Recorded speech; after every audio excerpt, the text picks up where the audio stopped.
The Church of the Immense Prophets is brought to you by Motown Tent and Bible Dress, Detroit's best source for outdoor canopies and gospel singers' robes. And to answer one of our most common queries, yes, we do have camo. Well, it's summertime and the living is easy. No, it's not. That's a lie. It's sweaty and dirty work in an overwhelmingly crowded apartment where a recently deceased relative who had tendencies toward hoarding has to have their stuff removed. The air conditioning can't be put on because the doors must remain open so a large quantity of stuff can be boxed up and removed or sealed up and stacked so as to be moved later. Large quantities of hydration must be ingested to fuel the operation, and even with 4 people managing the work, the toilette is busy. Thank goodness the water isn't shut off. It brings back a memory from long ago, being utilized as part of a team renovating a house. The first step in renovating is, of course, removing obstacles standing in the path of such work.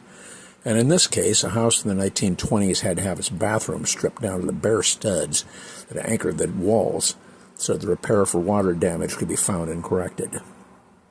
Now, for those of you who have never seen a house built in the 1920s to 1950s range, it was a common thing to have in the bathroom medicine cabinet over the sink a small slit in the back of the metal, finished cut perhaps 1/8 of an inch tall and perhaps 1.5 inches wide. And into that, Dad or Granddad or other shavy males in the family would deposit their used-up safety razor blades, the kind that virtually every man with a potential beard would use to remove those whiskers that only bums and college professors and musicians would wear.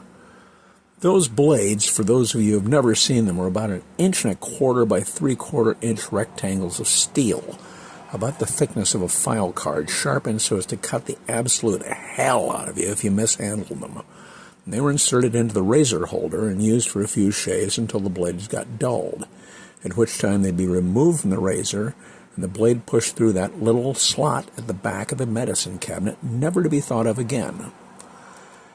If you have seen the single-edge blades that go in retractable utility scrapers, imagine one of those blades, only with no spine on it for easy handling, 2 very sharp edges on thinner steel, both sides. They could only be handled by the ends of the blade, and you had to be damned careful even then. If you started to drop one, your first reaction, half asleep in the morning when you shaved, would be to grab for it. And there would be blood galore from multiple cuts, and you'd be at the bathroom door saying, "Honey, have we got more towels? The ones in the bathroom are..." And nobody wants that. These slots in the back of the medicine cabinets disappeared over time. Razors became disposable plastic handles with 3 or more tiny blades. Electric razors got better and easier to use so they didn't go across your cheeks like farm equipment making furrows during planting time, and so those damn sharp little sheets of steel became obsolete. But when you removed a bathroom decades later and pulled out the sink and medicine cabinet and wall, down between the 2 studs that the medicine cabinet was affixed to was an insane sculpture of rusted steel leaves where all those blades had fallen for all those decades.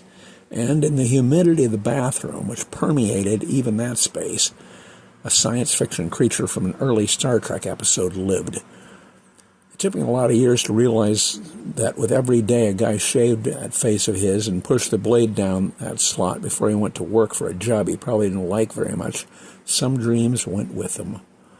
So that pile of rusted, unstable steel that a kid with heavy gloves had to drag out and dispose of represented some family's drama.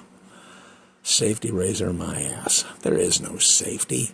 There's just the daily scraping of your face to take off the accumulated life. If you're into that sort of thing, that is. Me? My motto is to ignore the beard until the scissors come out and, like the French resistance in World War II, cut back on the number of SS officers in their homeland.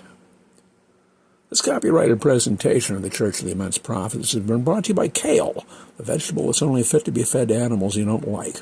Remember, eat a lot of kale so the rest of us don't have to.